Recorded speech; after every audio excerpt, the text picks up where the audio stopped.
Cette année n'est même pas encore arrivée à sa moitié, et elle compte déjà parmi les plus remarquables que l'archéologie ait connues ces dernières années. Une cité perdue, fondée par Alexandre le Grand, est sortie de l'oubli sous les déserts du sud de l'Irak. Une chambre cachée sur la rive ouest du Nil a livré 22 cercueils peints appartenant à des femmes qui chantaient pour les dieux. Un paysage englouti sous la mer du Nord a révélé des forêts qui, en théorie, n'auraient pas dû s'y trouver, remontant à 16 000 ans. Et dans les jungles du Mexique, un réseau de grottes a livré des restes humains provenant d'un monde qui existait bien avant que quiconque ne bâtisse un temple ou ne couche un mot par écrit. Ce soir, nous allons revenir sur 12 des plus grandes découvertes archéologiques de l'année jusqu'à présent. Nous irons de l'Irak au Mexique, des fonds de la mer du Nord aux hauts plateaux de Grèce, de l'Égypte ancienne aux plaines gelées de Sibérie. Ces découvertes vont de cités perdues et de cercueils royaux aux plus anciens outils en bois jamais retrouvés, ainsi qu'à une nouvelle réponse à l'une des plus vieilles questions de la préhistoire humaine. L'année n'est pas terminée. D'autres découvertes viendront. Mais ce qui s'est déjà produit suffit largement à remplir toute une soirée. Alors installez-vous confortablement, prenez vos aises et entrons dans le vif du sujet. Dans le désert plat et brûlé par le soleil du sud de l'Irak, non loin de la frontière iranienne, une basse crête se dresse au-dessus de la plaine. De loin, elle ressemble à une formation naturelle du paysage, le genre de relief que l'on remarque avant de poursuivre son chemin sans y penser davantage. Mais cette crête n'est pas naturelle. C'est un mur d'enceinte, et derrière lui, enseveli sous la poussière de près de 2000 ans, se trouve l'un des sites urbains les plus importants jamais découverts dans l'ancien Proche-Orient. En février, une équipe dirigée par le professeur Stefan Hauser de l'Université de Constance, en Allemagne, aux côtés des archéologues britanniques Jane Moon, Robert Killick et Stuart Campbell, a officiellement confirmé ce vers quoi convergeaient des années de minutieuses recherches non invasives. Les ruines de Djebel Kayabir, dans le sud de l'Irak, sont les vestiges d'Alexandrie sur le Tigre, une ville portuaire fondée par Alexandre le Grand lui-même en 324 avant notre ère. Elle avait disparu du monde moderne pendant près de 2 millénaires. Aujourd'hui, elle a été retrouvée. L'ampleur de ce que l'équipe a mis au jour est impressionnante. La ville couvre environ 6,5 km². Par endroits, ces murailles s'élèvent encore à près de 8 mètres au-dessus de la plaine environnante, parfaitement visibles malgré des siècles d'abandon. À l'aide de photographies prises par drone, d'un magnétomètre au césium, de prospection géophysique et de relevés systématiques de surface sur 500 km², l'équipe a cartographié l'intérieur de la ville sans déplacer une seule pierre. Les données ont fait apparaître un centre urbain planifié d'une taille et d'une complexité remarquables. De larges rues disposées en quadrillage, d'immenses îlots résidentiels qui, selon Hauser, dépassent même par leur ampleur ceux de Séleucie, l'une des grandes capitales impériales du monde antique. Des complexes de temples, des quartiers d'ateliers portant des traces de fours et de métallurgie, des canaux, des bassins portuaires, toute une cité antique reposant juste sous la surface, dans l'attente. Pour comprendre l'importance de cette découverte, il faut saisir pour qui Alexandrie sur le Tigre fut construite et quelle fonction elle devait remplir. Lorsqu'Alexandre revint en Mésopotamie après ses campagnes dans la vallée de l'Indus, vers 324 avant notre ère, il identifia un problème. L'accumulation de sédiments dans les réseaux fluviaux du sud de la Mésopotamie avait progressivement rendu les anciens ports inutilisables. Le littoral et les voies navigables se déplaçaient, et les infrastructures portuaires existantes ne parvenaient plus à suivre. La solution d'Alexandre fut de fonder une nouvelle ville au confluent du Tigre et du Karoun, exactement là où le trafic fluvial venant de toute la Mésopotamie pouvait rejoindre les routes maritimes du Golfe Persique et les réseaux commerciaux qui s'étendaient vers l'Inde et l'Asie centrale. Autrement dit, c'était une ville carrefour, un centre conçu spécialement pour se trouver à l'intersection des plus grandes artères commerciales du monde antique. Et pendant très longtemps, ce système fonctionna. La ville fondée par Alexandre finit par être connue sous le nom de Charax Spasinu, d'après un souverain local qui la reconstruisit et l'agrandit après des dégâts causés par une inondation, puis sous celui d'Antioche de Susiane, sous des souverains ultérieurs. Sous ces différents noms, elle joua le rôle de grand centre politique et économique pendant plus de 550 ans. L'auteur romain Pline l'Ancien mentionna la ville au 1er siècle de notre ère, en s'appuyant sur des récits encore plus anciens. Elle apparaît dans les archives de marchands, de géographes et d'historiens de tout le monde antique. Ce n'était pas une simple note de bas de page.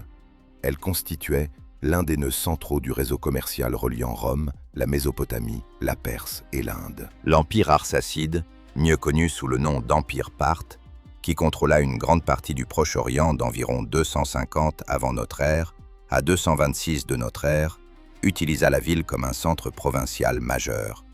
Et c'est ici qu'apparaît une importante lacune dans nos connaissances historiques. Pendant la majeure partie de son existence, l'Empire parthe fut l'un des États les plus puissants du monde, le grand pendant oriental de Rome, avec laquelle il commerça, rivalisa et entra parfois en guerre pendant des siècles. Pourtant, il reste l'un des grands empires de l'Antiquité les moins étudiés.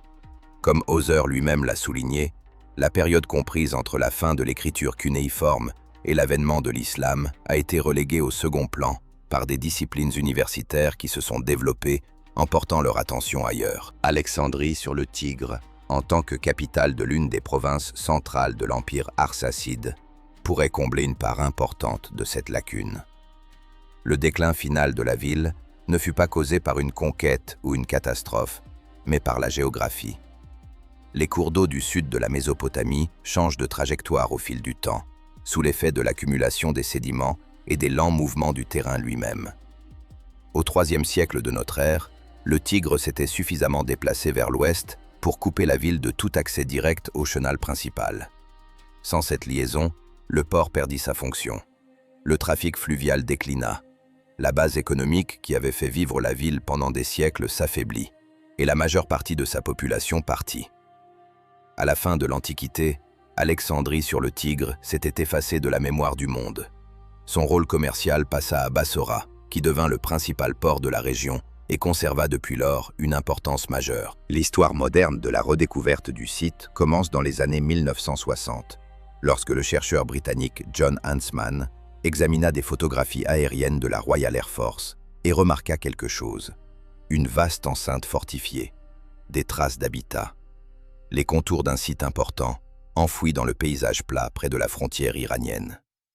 Huntsman fit le rapprochement entre ce qu'il voyait sur les photographies et les descriptions anciennes d'Alexandrie sur le Tigre. Mais les recherches sur le terrain furent presque aussitôt interrompues. La guerre Iran-Irak, dans les années 1980, transforma la zone frontalière en paysage militaire. Les forces armées construisirent des installations sur certaines parties des ruines. Le site resta inaccessible pendant des décennies. Ce n'est qu'en 2014 qu'une équipe de chercheurs britanniques, voyageant sous haute protection et au prix de risques personnels considérables, obtint l'autorisation de revenir sur l'identification initiale de Huntsman. Ce qu'ils trouvèrent sur place confirma que la basse crête visible sur les anciennes photographies était bien une muraille urbaine, s'étendant sur plus d'1 kilomètre, avec des portions encore debout. Son ampleur indiquait immédiatement la présence d'un grand centre urbain. Stefan Hauser rejoignit le projet en 2016, apportant son expertise en géophysique et sa connaissance approfondie de l'archéologie du Proche-Orient après la période cunéiforme, à ce qui devint officiellement le projet Charax Spasinu.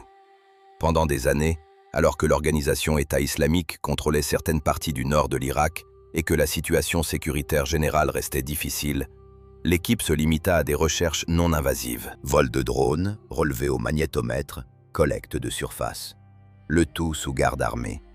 Les résultats, officiellement publiés et annoncés en février 2026, représentent l'aboutissement de ce processus long et complexe. La ville révélée par les données n'est ni un modeste avant-poste, ni une bourgade provinciale. C'est une métropole, soigneusement planifiée, densément bâtie et reliée au monde antique dans son ensemble, par des réseaux que les chercheurs s'efforcent encore de comprendre pleinement. Selon Hauser, les seuls îlots résidentiels sont extraordinaires par leur échelle, plus vastes que ceux de Séleucie, qui comptait elle-même parmi les plus grandes villes du monde antique à son apogée. La fouille complète du site reste suspendue. Les opérations militaires israéliennes et américaines contre l'Iran au début de l'année 2026 ont entraîné la fermeture de l'espace aérien irakien, obligeant à reporter une campagne géophysique prévue cette année-là. Hauser espère que les conditions permettront à l'équipe de revenir à l'automne 2026. Mais la situation reste incertaine. Lorsque les fouilles pourront enfin reprendre, La cité enfouie juste sous la surface, à Djebel Kayabir, aura presque certainement encore beaucoup à révéler. Pour l'instant, la confirmation à elle seule est déjà d'une importance considérable. Une ville qu'Alexandre le Grand avait conçue selon sa propre vision stratégique, qui servit de plaque tournante du commerce mondial pendant plus d'un demi-millénaire, puis disparut si complètement que son emplacement fut débattu par les chercheurs pendant des siècles, a été retrouvée. Elle repose dans le désert du sud de l'Irak, ses murailles toujours debout, ses rues toujours dessinées sous le sol, attendant le jour où la terre pourra enfin être ouverte. L'Irak n'est pas le seul endroit où le sol a livré quelque chose cette année. À l'autre extrémité du monde antique, sur la rive ouest du Nil, à Luxor, une équipe d'archéologues égyptiens a pénétré dans une chambre creusée dans la roche et s'est retrouvée face à quelque chose que personne n'avait vu depuis plus de 2000 ans. À la fin du mois de février, le ministère égyptien du Tourisme et des Antiquités annonça la découverte, faite lors de fouilles dans le secteur de Gourna, sur la rive ouest de Luxor, au sein de la nécropole de l'Assasif, qui s'étend sur les collines face au temple de Karnak. La mission conjointe, menée par le Conseil suprême des Antiquités et la Fondation Zahi Hawass pour l'archéologie et le patrimoine, fouillait la cour d'une tombe appartenant à un homme nommé Sénèbe, lorsqu'elle découvrit l'entrée d'une chambre rectangulaire taillée directement dans la roche. Ce qui se trouvait à l'intérieur les arrêta net. 22 cercueils en bois peint étaient empilés sur 10 rangées horizontales. Les couvercles séparaient des cuves afin d'en faire tenir le plus grand nombre possible dans l'espace disponible. Ceux qui les avaient disposés avaient rempli la chambre avec soin et efficacité. La plupart des cercueils contenaient encore des restes momifiés, et ce détail est plus important qu'il n'y paraît au premier abord. L'époque à laquelle remontent ces sépultures fut une période troublée en Égypte, et un grand nombre de tombes d'élite de cette période furent violées, pillées ou déplacées à un moment ou à un autre de l'Antiquité. Entrer dans une chambre où les momies se trouvaient encore à l'intérieur des cercueils n'avait donc rien d'anodin pour l'équipe. À côté des cercueils, les archéologues trouvèrent des récipients en céramique utilisés pendant la momification, ainsi qu'une grande jarre contenant 8 papyrus de tailles différentes. Certains conservaient encore leurs seaux d'argile d'origine, ce qui signifie que personne n'a lu leur contenu depuis qu'ils ont été placés dans cette jarre et scellés il y a entre 2 et 3 000 ans. Le directeur de terrain, Afifi Rahim, les a qualifiés de véritables trésors d'information. Leur contenu ne sera connu qu'une fois les travaux de restauration et de traduction terminés, ce qui prendra du temps. Mais l'attente qu'ils suscitent est considérable. Les cercueils eux-mêmes présentent un détail intéressant. La plupart ne portent pas de nom personnel. À la place, on y trouve des titres. Et le titre qui revient sans cesse dans cette chambre est celui de chanteuse démon, parfois traduit par chantre démon. Pour comprendre ce que cela signifie, il faut connaître un peu le monde dans lequel vivaient ces femmes. Les sépultures datent de ce que les historiens appellent la troisième période intermédiaire, qui s'étend approximativement de 1077 à 664 avant notre ère, de la 21e à la 25e dynastie. Elle succéda au Nouvel Empire, l'époque de Ramsès le Grand, et correspondit à une période d'effondrement du pouvoir central en Égypte. Le pays était divisé entre des centres rivaux, avec une classe dirigeante installée à Tanis au nord et un autre pôle de pouvoir à Thèbes au sud. L'Égypte unifiée qu'avaient bâtie les grands pharaons avait disparu, du moins pour le moment. Mais au milieu de ces bouleversements, une chose resta forte à Thèbes. Le culte d'Amon, centré sur l'immense complexe de temples de Karnak, conserva son emprise sur la Haute-Égypte pendant toute cette période. Les grands prêtres d'Amon n'étaient pas seulement des figures religieuses, ils détenaient un véritable pouvoir politique et, par moments, gouvernaient de fait la région en leur propre nom. Karnak n'était pas simplement un lieu de culte, c'était un immense propriétaire foncier, un employeur de milliers de personnes, une force économique et le centre des cérémonies les plus importantes du sud de l'Égypte. Dans ce monde, les chanteuses d'Amon occupaient une fonction bien plus importante que leur titre pourrait le laisser penser aujourd'hui. Il s'agissait de femmes de haut rang, généralement issues de familles sacerdotales ou des familles les plus respectées de Thèbes, qui participaient directement aux cérémonies du temple. Elles utilisaient des instruments comme le sistre, une sorte de hochet associé à la déesse Hathor, et le ména, un lourd collier de perles que l'on agitait rythmiquement pendant les rites. Dans l'Égypte ancienne, la musique des temples n'était ni un fond sonore, ni un simple ornement. Elle était considérée comme un moyen direct de communiquer avec les dieux, de les apaiser et de préserver l'ordre sur lequel reposait la religion égyptienne. Les femmes qu'il exécutait faisaient pleinement partie du fonctionnement du temple. Elles n'étaient pas de simples figurantes. Leur statut transparaît dans la manière dont elles furent commémorées. Les chantres d'Amon apparaissent dans les peintures funéraires, les inscriptions et les documents administratifs depuis le Nouvel Empire jusqu'à cette période plus tardive. Elles venaient de familles puissantes et portaient leurs titres avec fierté, les faisant inscrire sur leurs cercueils et leurs objets funéraires comme l'un des éléments les plus importants à retenir d'elles après leur mort. Le fait que les cercueils de Gourna portent ces titres plutôt que des noms personnels suggère que, du moins dans le contexte funéraire, ce que ces femmes faisaient était considéré comme plus important que leur identité individuelle. La chambre elle-même était presque certainement une sépulture secondaire, ce qui signifie que les cercueils y avaient été transportés depuis un autre endroit, au lieu d'y avoir été déposés lors de l'inhumation initiale. Cette pratique est bien documentée pendant la troisième période intermédiaire, et pour comprendre pourquoi elle existait, il faut se représenter ce qui se passait alors dans toute la nécropole thébaine. Le pillage des tombes était un problème grave et généralisé.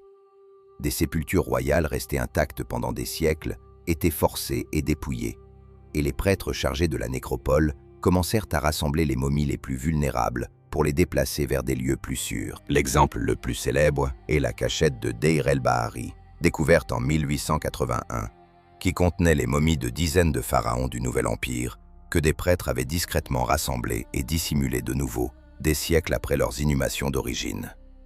La chambre de Gourna semble relever du même type d'opération, menée pour un groupe de femmes du temple plutôt que pour des rois, mais motivée exactement par le même besoin de protéger les morts à une époque où l'ordre habituel s'était effondré. Les tombes d'origine dont provenaient ces cercueils n'ont pas encore été retrouvées. Les fouilles se poursuivent autour de la chambre afin de tenter de les localiser, et leur découverte pourrait compléter l'histoire de ces femmes et expliquer comment elles ont fini ici. Pour l'instant, la plus grande inconnue reste celle des papyrus. 8 rouleaux, scellés et jamais lus depuis jusqu'à 3000 ans, retrouvés dans une seule jarre au milieu d'une chambre remplie de morts. Ils pourraient contenir des formules funéraires écrites pour ces femmes en particulier. Ils pourraient renfermer des hymnes à Ammon, du type de ceux chantés à Karnak. Il pourrait s'agir de documents administratifs ou de quelque chose de totalement inattendu. Les papyrus égyptiens ont souvent livré des textes capables de modifier ce que les chercheurs pensaient savoir sur les périodes dont ils proviennent. Tant que les travaux de restauration ne seront pas achevés et que les textes ne pourront pas être réellement lus, les papyrus de Gourna resteront parmi les documents les plus fascinants encore en attente d'ouverture dans l'égyptologie actuelle.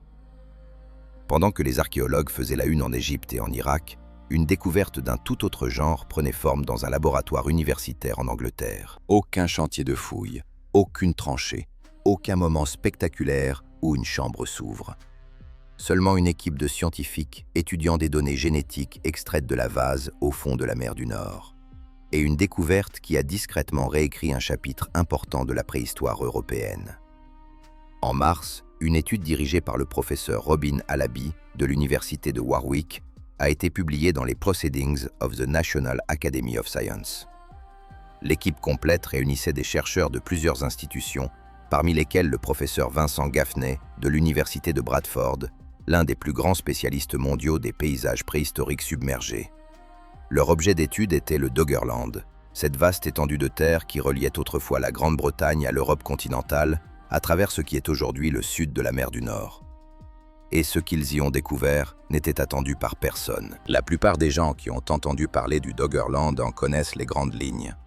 Cette terre existait pendant et après la dernière période glaciaire, reliant la Grande-Bretagne au continent européen avant que la montée des eaux ne l'engloutisse progressivement, donnant naissance à la mer du Nord. Pendant l'essentiel du XXe siècle, on l'a surtout considéré comme un pont terrestre, une voie utilisée par les premiers humains pour circuler entre la Grande-Bretagne et l'Europe, avant que les eaux ne les séparent. Utile donc, mais pas particulièrement remarquable en soi. La nouvelle étude modifie considérablement cette image. La méthode utilisée par l'équipe repose sur ce que l'on appelle l'ADN ancien sédimentaire. Au lieu de fouiller le fond marin ou de récupérer des objets physiques, les chercheurs ont extrait du matériel génétique conservé dans des échantillons de vases prélevés au fond de la mer du Nord. Au total, ils ont analysé 252 échantillons provenant de 41 carottes marines forées le long d'un ancien réseau fluvial appelé Southern River, qui traversait autrefois la partie méridionale de ce qui est aujourd'hui le Doggerland. Les sédiments accumulés le long de ce réseau pendant des millénaires avaient conservé des fragments d'ADN anciens, provenant des plantes et des arbres qui poussaient autrefois sur ces rives.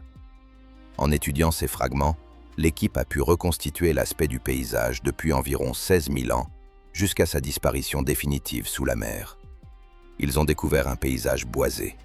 Pas une toundra, pas une plaine froide balayée par les vents, mais une véritable forêt tempérée où chênes, ormes et noisetiers étaient déjà installés il y a plus de 16 000 ans.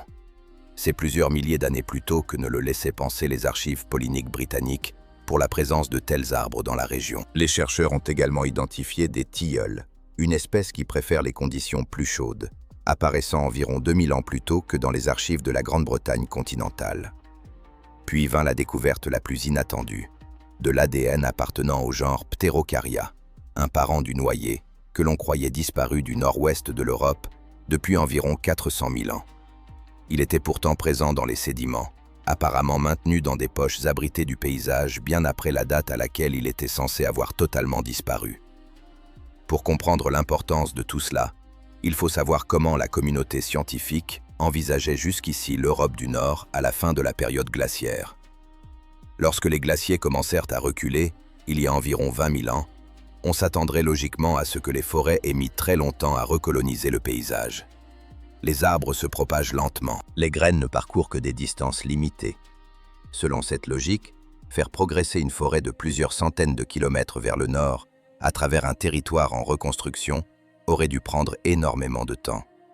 Pourtant, les archives fossiles de Grande-Bretagne et d'Europe du Nord montrent que les forêts sont apparues étonnamment vite après la fin de la période glaciaire. Cette énigme intrigue les chercheurs depuis plus d'un siècle et porte un nom, le paradoxe de Reed, d'après le botaniste Clement Reed, qui identifia le problème au début du XXe siècle. Comment les forêts ont-elles pu arriver si vite? Les découvertes du Doggerland apportent une part importante de la réponse.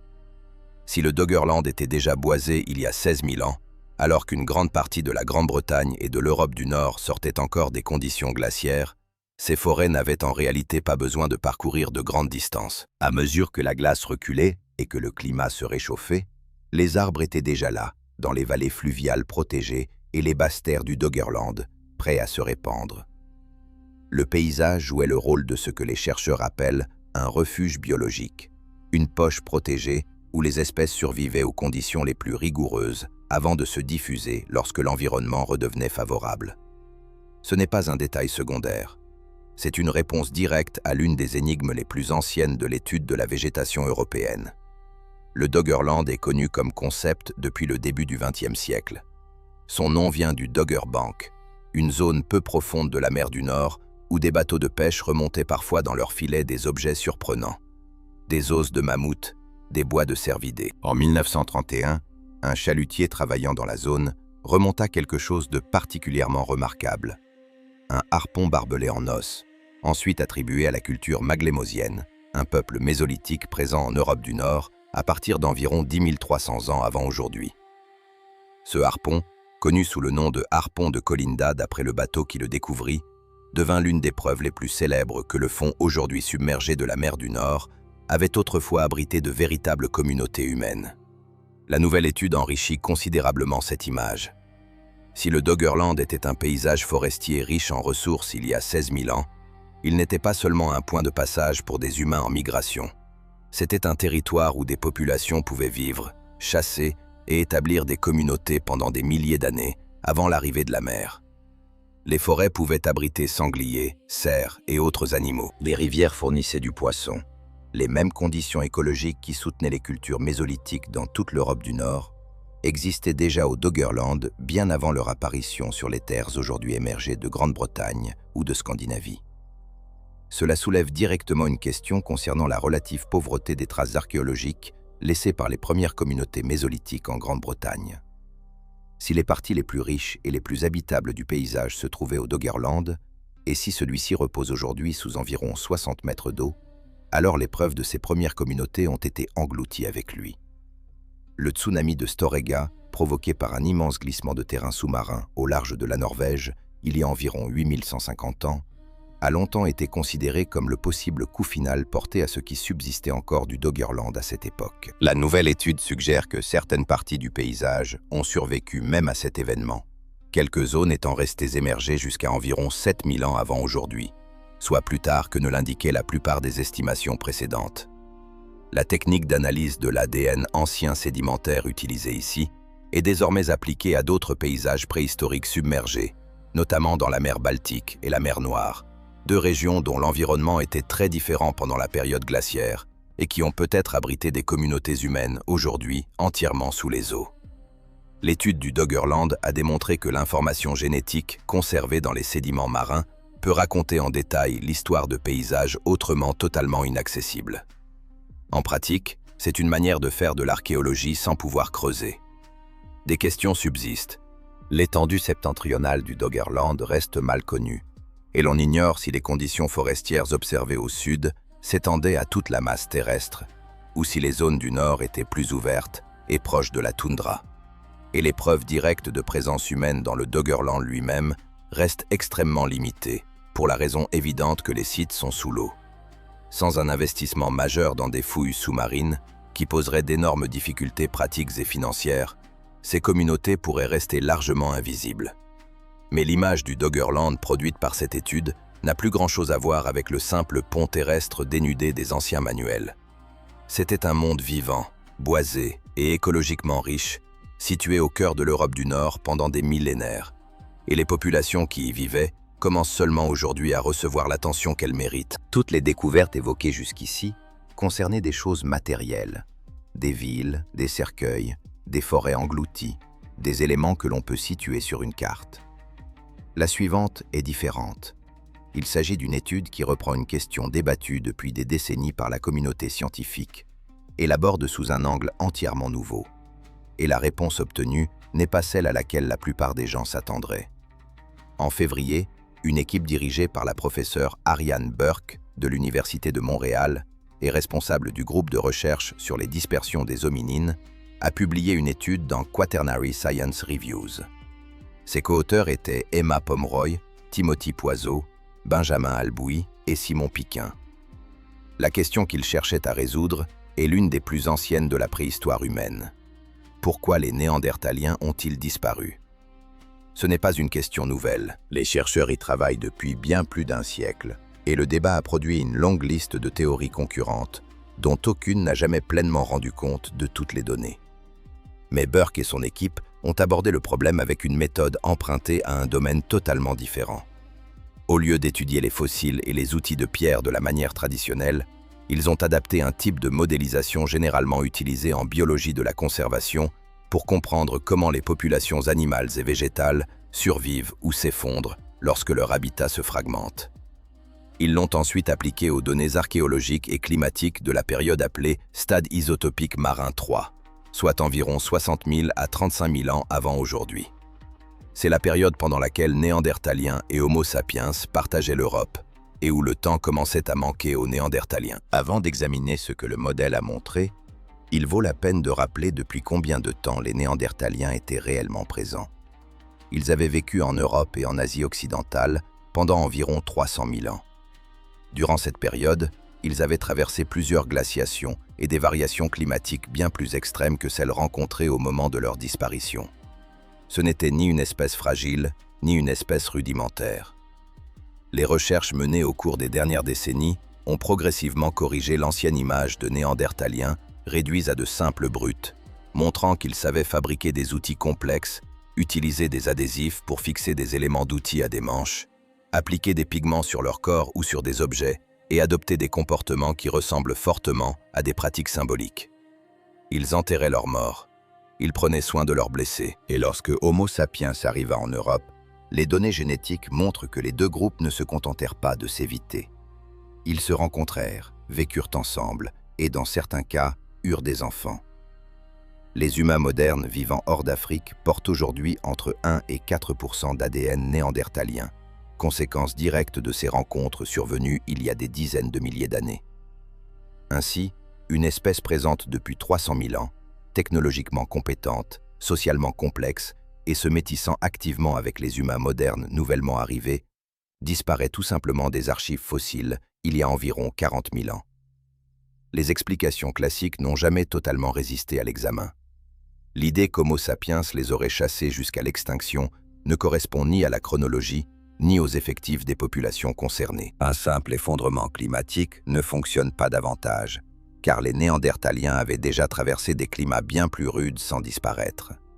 La possibilité de maladie apportée par Homo sapiens existe en théorie, mais elle est extrêmement difficile à tester avec les données disponibles. Et aucune de ces explications, fondées sur un facteur unique, ne rend compte du fait que la disparition s'est déroulée différemment selon les régions d'Europe, avec des calendriers distincts, des séquences d'événements différentes et des pressions variables d'une zone à l'autre. Quelque chose de plus complexe était à l'œuvre, et les spécialistes le savent depuis longtemps. C'est précisément là que l'approche de Burke devient utile. Au lieu de demander quelle force ou quel événement a tué les Néandertaliens, l'étude pose une question plus structurelle.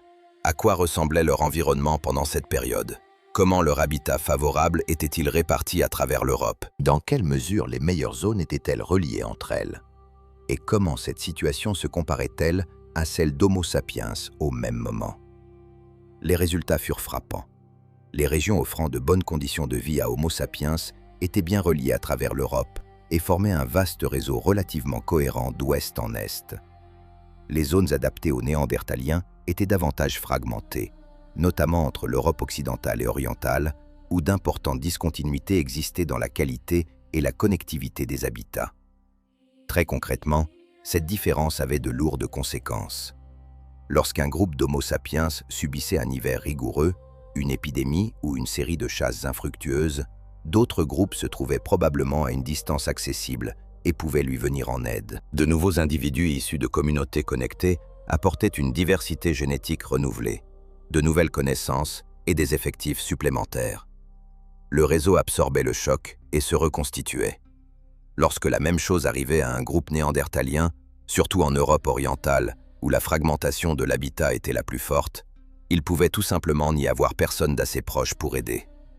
Le groupe diminuait, perdait de la diversité génétique au fil des générations et s'affaiblissait progressivement, sans mécanisme permettant de reconstituer ses effectifs. Aucune catastrophe unique n'était nécessaire pour l'anéantir. L'isolement et l'accumulation lente des pressions suffisaient, à condition de durer assez longtemps. En Europe occidentale, la situation était encore différente. Les habitats des deux groupes s'y chevauchaient davantage, ce qui signifie qu'Homo sapiens a peut-être joué un rôle plus direct en repoussant certaines populations néandertaliennes par une concurrence pour les mêmes ressources dans les mêmes régions.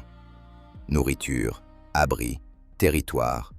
Les deux espèces se disputaient les mêmes choses dans les mêmes paysages, et Homo sapiens, grâce à des réseaux mieux connectés et à des populations effectives plus importantes, disposait d'un avantage. En Europe orientale, le schéma était différent. Là, l'isolement croissant des groupes néandertaliens aurait probablement conduit non pas à un remplacement direct, mais à un processus plus lent. Leur absorption progressive dans le patrimoine génétique d'Homo sapiens par des métissages répétés sur de nombreuses générations. Ce processus expliquerait à la fois la présence d'ADN néandertalien chez les humains modernes hors d'Afrique et la disparition finale, dans ces régions, de communautés néandertaliennes génétiquement distinctes, sans qu'il soit nécessaire d'imaginer un affrontement spectaculaire. Dans son ensemble, l'étude ne décrit donc pas un événement d'extinction unique provoqué par une cause unique. Elle décrit un processus lent et régional, une mosaïque de phénomènes différents se déroulant dans différents endroits pendant des milliers d'années, tous aboutissant au même résultat, mais par des chemins variables selon les régions. L'instabilité climatique a joué un rôle, tout comme la concurrence directe, l'absorption génétique et l'isolement. Mais le facteur qui déterminait avant tout la capacité d'une population néandertalienne à supporter ces pressions était le degré de connexion qu'elle entretenait avec d'autres groupes de sa propre espèce. Les groupes intégrés à un réseau fonctionnel avaient des solutions. Les groupes isolés n'en avaient pas. Cela change sensiblement la manière de poser la question. Le débat sur l'extinction des Néandertaliens s'est historiquement concentré sur des forces extérieures, ce qui les a frappés, ce qui est venu de l'extérieur et les a submergés. L'étude de Burke renverse la perspective et examine la structure interne de la société néandertalienne, ainsi que la mesure dans laquelle cette structure sans qu'il soit question d'une faute de quiconque, les a rendus vulnérables lorsque plusieurs pressions se sont exercées en même temps. Homo sapiens, avec ses réseaux plus vastes et mieux connectés à l'échelle du continent, était simplement mieux placé pour absorber les mêmes pressions et continuer à se rétablir. Cela ne signifie pas nécessairement qu'Homo sapiens était plus intelligent, plus fort ou plus déterminé. Il était davantage connecté, et sur le long terme, cette différence a compté. L'approche de modélisation développée par l'équipe est déjà appliquée à d'autres questions concernant les mouvements et la dispersion des premiers humains, afin d'étudier la manière dont différentes populations ont réagi à des environnements changeants sur des périodes beaucoup plus longues. Les recherches en cours sur l'ADN ancien et la structure des populations néandertaliennes devraient également préciser encore cette image de la connectivité, à mesure que les technologies de séquençage progressent et que davantage de génomes néandertaliens deviennent disponibles. Des questions demeurent, notamment sur le rôle éventuel de violence directe entre les deux espèces dans certaines régions et à certains moments. Un aspect que la modélisation peut difficilement traiter et que les seules preuves matérielles n'ont jamais permis de trancher. Pour l'instant toutefois, cette étude offre l'image la plus complète à ce jour des raisons pour lesquelles une espèce présente en Europe depuis 300 000 ans n'a pas réussi à traverser cette période particulière. Ce n'est pas une seule chose qui l'a fait disparaître. C'est le poids de multiples pressions s'exerçant sur des populations qui, en raison de l'endroit où elles vivaient et de la manière dont leur monde était structuré, disposaient de moins de marge que leurs voisines pour absorber ces chocs. Des plaines froides de l'Europe glaciaire, nous passons aux montagnes du sud du Mexique. Et d'une question qui hante la science depuis plus d'un siècle, nous passons à une tombe tout juste ouverte et à une découverte qui a figé sur place les archéologues qui l'ont trouvée. En janvier, des chercheurs ont annoncé la découverte d'une tombe zapotèque vieille d'environ 1400 ans dans la municipalité de San Pablo Huizo, dans l'état d'Oaxaca. La découverte a été rapportée par Christina Kilgrove pour Life Science et par Jack Guy pour CNN, et elle a rapidement attiré l'attention bien au-delà des cercles habituels de l'archéologie mésoaméricaine. Non pas à cause de la tombe elle-même, même si elle est importante, mais à cause de ce qu'elle contenait. Au centre de la chambre funéraire dominait une immense sculpture de chouette, non pas une petite figurine en céramique du type que l'on retrouve régulièrement dans les fouilles zapotèques, mais une grande représentation soigneusement travaillée, placée de manière à être immédiatement visible pour toute personne entrant dans l'espace. Autour d'elle se trouvaient des restes humains et le mobilier funéraire associé, les traces matérielles d'une sépulture appartenant clairement à une personne de très haut rang. À côté de la chouette, la chambre contenait les types d'objets caractéristiques des sépultures de l'élite zapotèque. Céramique travaillée, objets personnels et offrandes déposées auprès du défunt pour ceux qui devaient venir après la mort. Pour comprendre pourquoi la présence d'une chouette dans une tombe est si importante, il faut connaître le monde zapotèque et la signification de cet animal dans cette culture. La civilisation zapotèque est l'une des plus anciennes sociétés complexes des Amériques. Ses racines remontent à environ 500 ans avant notre ère, avec la fondation de Monte Alban, une ville construite au sommet d'une montagne aplanie dominant la vallée d'Oaxaca, dans l'actuel État mexicain du même nom. Montalban fut l'une des premières véritables villes de toutes les Amériques, planifiée et construite à une échelle qui exigeait une organisation politique solide et une population nombreuse capable d'agir de manière coordonnée. À partir de là, la civilisation zapotèque se développa au cours des siècles suivants pour devenir l'une des cultures les plus sophistiquées de la Mésoamérique précolombienne. Les Zapotèques développèrent leur propre système d'écriture, l'un des plus anciens des Amériques, ainsi que leur propre calendrier et une connaissance approfondie de l'astronomie. Ils étaient d'actifs commerçants et diplomates, entretenant des contacts avec Teotihuacan, l'immense ville de la vallée de Mexico qui connut son apogée entre environ 100 et 500 de notre ère et domina une grande partie de la vie politique et culturelle mésoaméricaine pendant cette période. À son sommet, Teotihuacan comptait parmi les plus grandes villes du monde, et les Zapotèques étaient reliés à elle. Des styles céramiques de Oaxaca apparaissent à Teotihuacan, tandis que des influences de Teotihuacan se retrouvent dans la culture matérielle d'Oaxaca. Il ne s'agissait pas de sociétés régionales isolées. Elles appartenaient à un monde connecté. La tombe de San Pablo Huizo date d'environ 600 de notre ère, ce qui la situe dans ce que les historiens appellent le début de la période classique de la civilisation zapotèque, approximativement au 6e et 7e siècle de notre ère. C'était une époque de réelle confiance culturelle et de puissance politique pour les Zapotèques. Monte Alban fonctionnait comme un grand centre urbain. Les vallées environnantes étaient densément peuplées, et l'art comme l'architecture zapotèque atteignait un haut niveau. D'après les données provenant de sites répartis dans toute la région d'Oaxaca, c'était aussi une période où les pratiques funéraires de l'élite étaient particulièrement élaborées, les classes dirigeantes et sacerdotales investissant beaucoup dans la manière de commémorer leurs morts et dans le monde vers lequel elles les envoyaient. La religion zapotèque accordait une importance immense à ce qui se produisait après la mort. Le culte des ancêtres occupait une place centrale dans les croyances zapotèques, les morts continuant d'exercer une présence active et importante dans la vie des vivants. Les tombes de l'élite n'étaient pas de simples lieux où déposer des corps. C'étaient des espaces soigneusement conçus pour remplir une fonction religieuse, reliant le monde des vivants à celui des morts, de manière à préserver l'influence et le pouvoir des ancêtres. Les urnes en céramique retrouvées dans les sépultures zapotèques représentent presque toujours des divinités ou des figures ancestrales, non comme de simples décorations, mais comme des objets fonctionnels, des réceptacles permettant de s'adresser aux morts et de reconnaître les dieux. Les exemples les plus remarquables de cette tradition se trouvent à Monte Alban même, où les tombes souterraines élaborées des souverains zapotèques comptent parmi les architectures funéraires les plus impressionnantes de toutes les Amériques précolombiennes. Dans cette tradition, la chouette possédait une signification précise et puissante. Plus largement, dans les cultures mésoaméricaines, les chouettes étaient associées à la nuit, à la mort et à la frontière entre le monde des vivants et ceux qui se trouvaient au-delà.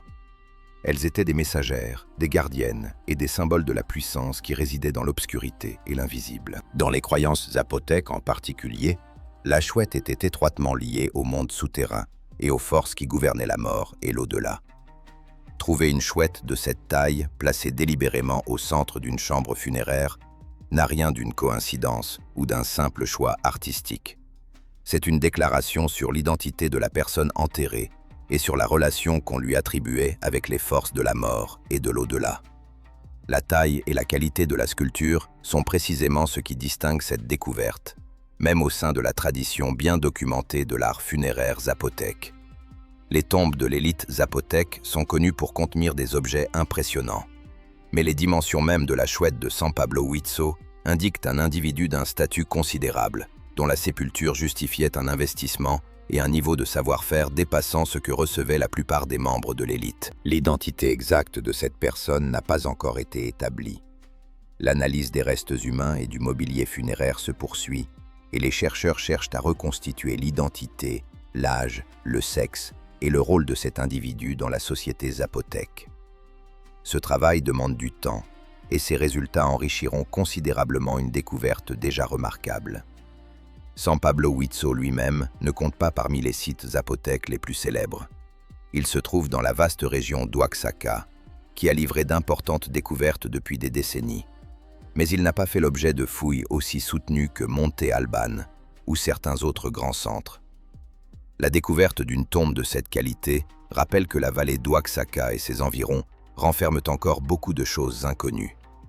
Des fouilles plus étendues sont prévues à San Pablo Huitzo, et au vu de ce que la première tombe a livré, les chercheurs s'attendent à ce que les zones voisines réservent d'autres découvertes. Cette découverte apporte à l'archéologie zapotèque un exemple bien conservé et visuellement saisissant des pratiques funéraires de l'élite, à une époque déjà considérée comme l'un des sommets de la vie culturelle zapotèque.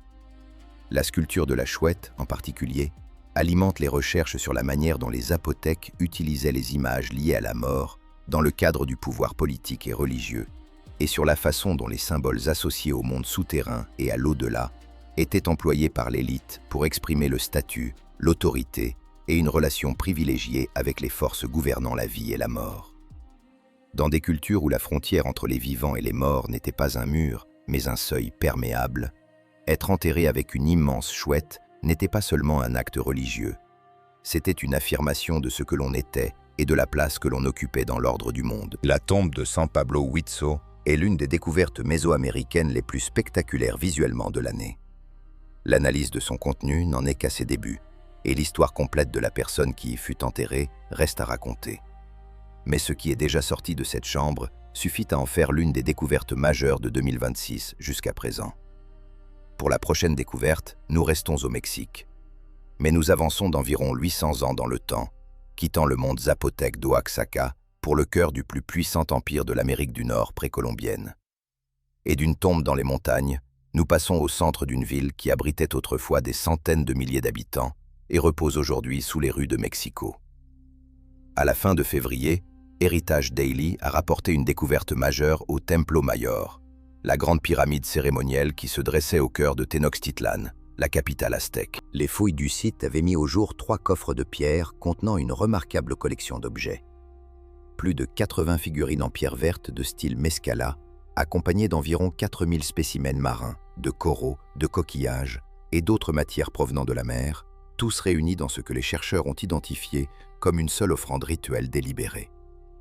L'offrande a été rattachée au règne de Moctezuma Ilhuicamina, mieux connu sous le nom de Moctezuma Ier, qui régna sur l'Empire aztèque d'environ 1440 à 1469 de notre ère. Pour comprendre l'importance de cette découverte, il faut savoir ce qu'était réellement le Templo Mayor et ce qu'il représentait pour ceux qui l'avaient construit.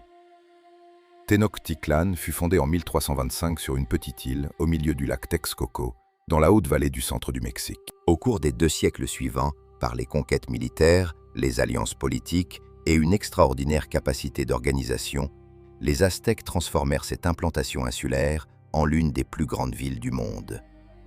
Lorsque les forces espagnoles arrivèrent en 1519, Tenochtitlan comptait entre 200 000 et 300 000 habitants, ce qui la rendait plus peuplée que n'importe quelle ville européenne de l'époque. Le lac qui l'entourait avait été remodelé par des chaussées, des aqueducs et des îles artificielles. Un exploit remarquable de planification et de construction à tout point de vue. Au centre physique et symbolique de cet ensemble se dressait le Templo Mayor. Le temple était une double pyramide coiffée de 2 sanctuaires, chacun consacré à une divinité différente. Le sanctuaire méridional appartenait à Huitzilopochtli, dieu de la guerre et du soleil, divinité protectrice du peuple aztèque et force divine à laquelle l'Empire attribuait ses succès militaires. Le sanctuaire septentrional était dédié à Tlaloc, dieu de la pluie et de la fertilité agricole, dont la faveur permettait aux récoltes de pousser et à la population de se nourrir au fil des saisons. Ensemble, les 2 sanctuaires représentaient les 2 fondements de l'État aztèque, la guerre et la subsistance, la conquête et la nourriture. Le temple lui-même matérialisait cet équilibre au centre exact de la ville. Le temple fut également reconstruit à plusieurs reprises au fil des années, chaque grand souverain ajoutant une nouvelle couche extérieure sur la structure existante, la rendant plus haute et plus imposante comme marque de son règne. Aujourd'hui, les archéologues qui travaillent sur le site progressent à travers ces couches une par une, chacune étant liée à un souverain précis et à une période déterminée de l'histoire aztèque. Les 3 coffres de pierre de la dernière découverte appartiennent à la phase de construction associée à Moctezuma Ier, l'une des figures les plus importantes des débuts de l'Empire. Sous son règne, les armées aztèques progressèrent agressivement à travers le centre du Mexique, plaçant de nouveaux territoires sous le contrôle de Tenochtitlan et établissant le système tributaire qui soutiendrait l'Empire pendant les décennies suivantes. Il supervisa également d'importants agrandissements du Templo Mayor, et l'offrande mise au jour lors de ces fouilles appartient précisément à cette période d'expansion et d'ambition. Le contenu des 3 coffres raconte à plusieurs niveaux la manière dont les Aztèques concevaient le pouvoir et leur relation au monde qui les entourait. Les spécimens marins constituent la partie la plus simple à interpréter. Coraux, coquillages et autres matières venues de la mer apparaissent dans de nombreux dépôts d'offrandes découverts au Templo Mayor, et leur signification dans les croyances aztèques est relativement bien comprise.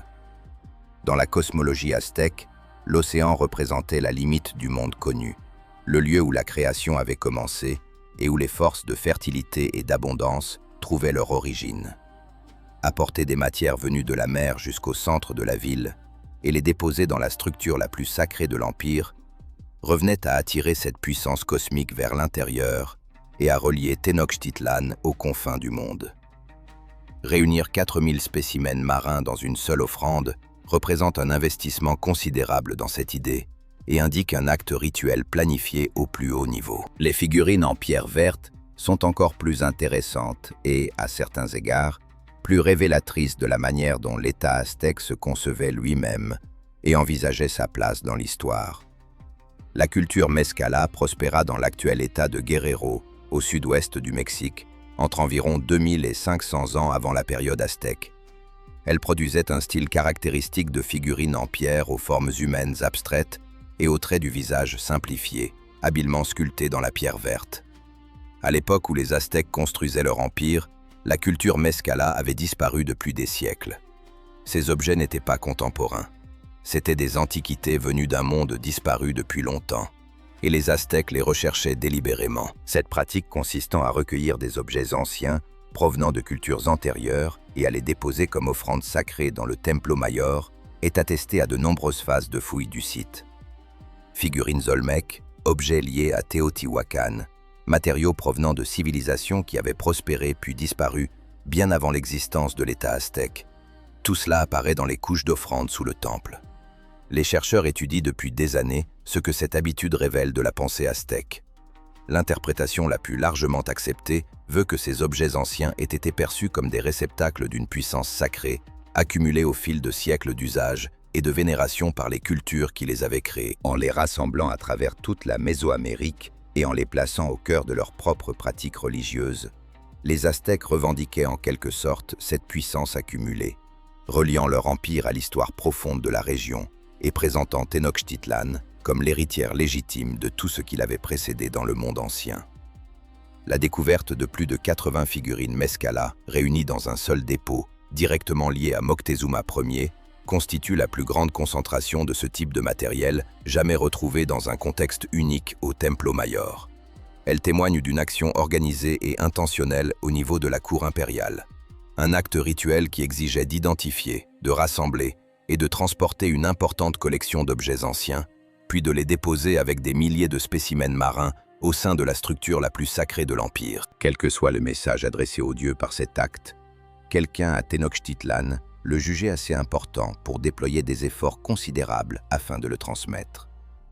Le Templo Mayor fait l'objet de fouilles continues depuis 1978, lorsque des ouvriers creusant dans le centre de Mexico pénétrèrent accidentellement dans le site et découvrirent un immense disque de pierre sculpté représentant le corps démembré de la déesse lunaire Coyolxauhqui. Cette découverte lança l'un des plus longs projets de fouilles urbaines au monde, qui n'a cessé de livrer des trouvailles majeures au cours des décennies suivantes. Les couches du temple, encore en cours d'exploration, contiennent des offrandes provenant de plusieurs règnes, et l'équipe de fouilles s'attend à ce que d'autres dépôts importants soient toujours enfouis sous la surface. Les spécimens marins de cette dernière découverte sont actuellement analysés afin de déterminer précisément de quelle région du monde ancien ils provenaient, ce qui permettra de mieux comprendre jusqu'où s'étendaient réellement les réseaux commerciaux et tributaires aztèques au sommet de la puissance de l'Empire. Nous avons passé les dernières sections au Mexique, et nous n'en avons pas encore terminé avec ce pays, car au début du mois de mars, une découverte a été annoncée dans une région totalement différente. Ni pyramide, ni tombe creusée dans une colline, mais un réseau de grottes sous l'eau et des restes humains qui s'y trouvent depuis 8000 ans. La péninsule du Yucatan, dans le sud-est du Mexique, abrite l'un des réseaux de grottes sous-marines les plus vastes au monde, connu sous le nom de Sistema de los Cenotes. Les cénotes sont des gouffres naturels, des ouvertures dans le socle calcaire donnant accès à un immense réseau de passages souterrains inondés qui s'étend sur des centaines de kilomètres sous le sol de la jungle. Pour les anciens Mayas qui vivaient au-dessus, ces ouvertures dans la terre étaient des lieux sacrés, des portes vers Xibalba, le monde souterrain des croyances mayas où régnaient les dieux de la mort. Pendant des siècles, elles furent des lieux d'offrandes, de cérémonies et de pratiques religieuses. Mais bien avant l'arrivée des Mayas, bien avant que quiconque ne bâtisse un temple ou ne développe un système d'écriture dans cette partie du monde, d'autres populations circulaient dans ces grottes, et elles y laissèrent des traces que l'eau préserve depuis lors. En mars, Heritage Daily a rapporté l'annonce de la découverte d'un squelette humain préhistorique dans le réseau de grottes submergées, correspondant à une sépulture vieille d'environ 8000 ans. Ce squelette fait partie des plus anciennes sépultures humaines jamais retrouvées dans le réseau de grottes du Yucatan, et il ajoute une pièce importante à l'image de l'occupation humaine ancienne de cette région que les chercheurs reconstituent progressivement depuis des décennies. Pour comprendre l'importance de restes humains aussi anciens découverts dans une grotte sous-marine, il faut d'abord comprendre comment ces grottes se sont retrouvées sous l'eau. Pendant la dernière période glaciaire, et durant plusieurs milliers d'années après celle-ci, le niveau des mers à l'échelle mondiale était nettement plus bas qu'aujourd'hui, car une grande partie de l'eau de la planète était emprisonnée dans les immenses calottes glaciaires couvrant une grande partie de l'hémisphère nord. Dans le Yucatan, cela signifiait que les réseaux de grottes étaient secs. Ce n'étaient pas des passages inondés accessibles uniquement à des plongeurs spéléologues équipés de matériel spécialisé. C'étaient des grottes ouvertes, sombres et fraîches, mais physiquement accessibles à toute personne prête à s'y aventurer à pied. Les premiers humains vivant sur la péninsule les utilisèrent, s'y abritèrent et, dans certains cas, y moururent et y furent enterrés. Lorsque la période glaciaire prit fin et que les glaciers fondirent, le niveau de la mer monta progressivement pendant des millénaires et l'eau pénétra dans les grottes par le bas, inondant les passages et scellant tout ce qu'ils contenaient. Les os, les outils et les restes des personnes qui s'y étaient trouvées furent préservés dans une eau froide, sombre et pauvre en oxygène, dans l'attente d'être redécouverts. Les grottes du Yucatan ont livré des découvertes extraordinaires au cours des dernières décennies, à mesure que les plongeurs et les chercheurs ont commencé à explorer systématiquement leur passage. La plus célèbre est Naya, un squelette humain presque complet découvert en 2007 dans une grotte appelée Hoyo Negro, le trou noir, dans l'est du Yucatan. Naya a été daté d'entre 12 000 et 13 000 ans avant aujourd'hui, ce qui en fait l'un des squelettes humains les plus anciens et les plus complets jamais découverts dans les Amériques. L'analyse de ces restes a produit des résultats qui ont réellement compliqué l'image que l'on se faisait du peuplement initial des Amériques. La forme de son crâne et certaines de ses caractéristiques physiques différaient de celles de populations amérindiennes plus tardives, soulevant des questions sur les relations entre les premiers habitants des Amériques et les populations qui leur succédèrent. L'analyse ADN confirma finalement qu'elle était génétiquement apparentée aux Amérindiens modernes, malgré ses différences physiques. Mais les questions plus larges soulevées par sa découverte sur les premières migrations vers les Amériques n'ont jamais été entièrement résolues. Le peuplement des Amériques est l'un des sujets les plus débattus de toute l'archéologie. Le modèle traditionnel soutenait que les premiers habitants avaient traversé de la Sibérie vers l'Alaska par un pont terrestre émergé pendant la période glaciaire, puis s'était diffusé vers le sud du continent à mesure que les glaces reculaient. Mais les preuves accumulées au cours des dernières décennies ont considérablement compliqué ce modèle. Certains sites d'Amérique du Sud semblent montrer une présence humaine plus ancienne que ne le permet la chronologie traditionnelle. Des routes de migration côtière ont été proposées en complément, voire à la place, du corridor terrestre. L'hypothèse de plusieurs vagues migratoires distinctes issues de populations sources différentes reçoit un soutien croissant des recherches génétiques. Les variations physiques observées chez certains des plus anciens squelettes américains, dont Naya, ajoutent encore une couche de complexité à un débat qui ne semble pas près d'aboutir à un consensus. Le squelette vieux de 8000 ans, découvert récemment dans le Yucatan, se situe à un autre moment de cette histoire.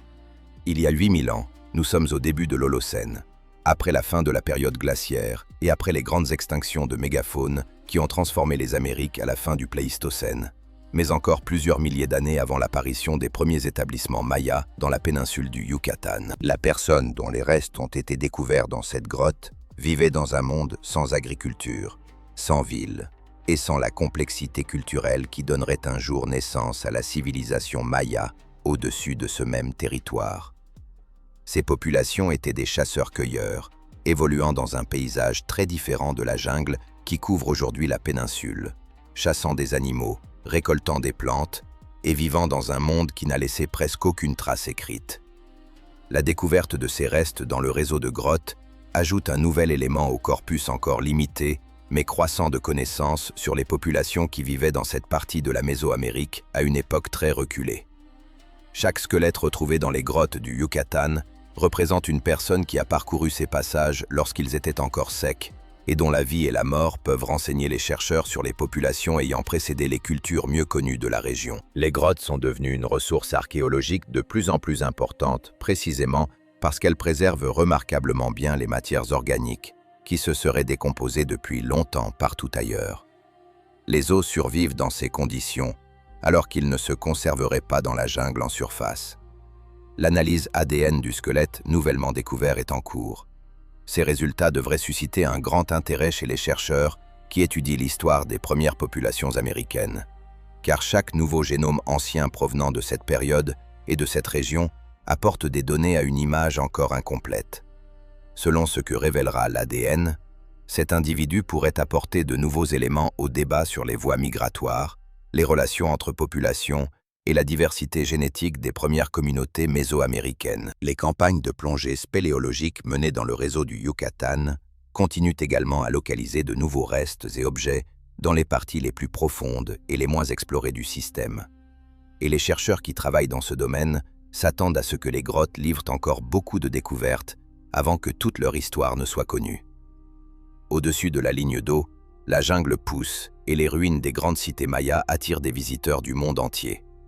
En dessous, dans le froid et l'obscurité des passages inondés, l'histoire bien plus ancienne de cette péninsule continue d'être découverte, plongée après plongée. Depuis les grottes inondées du Yucatan, nous nous rendons sur un site antique d'un tout autre genre. Pas d'eau, pas de jungle, pas de ville ensevelie.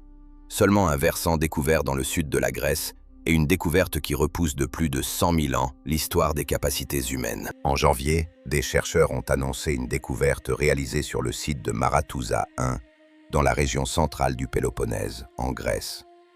L'étude a été publiée en février dans les Proceedings of the National Academy of Sciences, sous la direction d'Annemieke Milks et d'une vaste équipe internationale, issue notamment de l'université de Tübingen et de centres de recherche d'Athènes. À Maratouza 1, ils avaient découvert les plus anciennes preuves connues de l'utilisation d'outils manuels en bois par un membre de la lignée humaine, daté d'environ 430 000 ans. Pour mettre ce chiffre en perspective, il y a 430 000 ans, Homo sapiens et les Néandertaliens n'existaient pas encore comme espèces distinctes. Les hominines qui utilisaient ces outils appartenaient à un groupe plus ancien, très probablement Homo heidelbergensis, ou une population étroitement apparentée, une espèce que les chercheurs considèrent comme l'ancêtre commun des Néandertaliens et des humains modernes. Ce n'étaient pas des humains comme nous.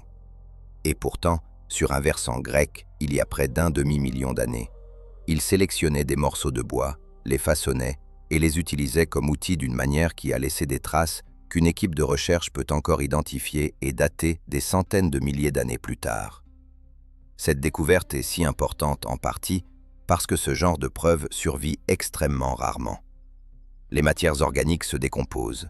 Le bois, l'os, les fibres végétales, le cuir, presque tout ce que nos anciens parents fabriquaient à partir de matières naturelles autres que la pierre, a disparu avec le temps. Les archives archéologiques des premiers hominines sont dominées par les outils de pierre, non parce que la pierre était nécessairement le matériau le plus important qu'ils utilisaient, mais parce qu'elle peut traverser des centaines de milliers d'années, alors que presque rien d'autre n'y résiste. Ce que nous voyons dans les archives fossiles est une version filtrée du passé, où les matériaux durables ont survécu et les périssables ont disparu.